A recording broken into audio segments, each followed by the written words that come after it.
They did. That's another interesting thing, I think. They're American, but they love the Cuban culture. And they, at that time, Cuba was open to visitors, and if they wanted to go away for a weekend, it was to Cuba, and their honeymoon was Cuba. And they both spoke Spanish like many Americans speak Spanish, with not proper grammar, but they made themselves understood. But for some reason, they just love the Cuban culture. I guess the warmth and openness of it, and the music and the dancing.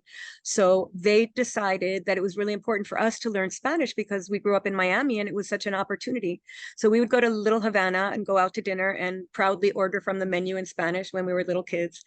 And it was kind of a big deal that we could speak Spanish. And then my mother, who was very active in the PTA of our elementary school, decided to have it made into a bilingual school. That was, very unusual.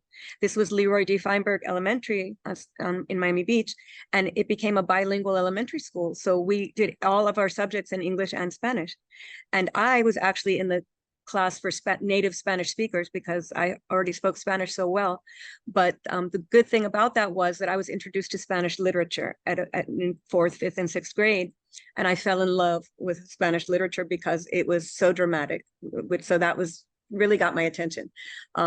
So I was reading Garcia Lorca and Cervantes and all those things when I was a child. So I already had kind of the Spanish culture in me. And the first place in Europe they took us to was Spain. And I just fell in love with Spain.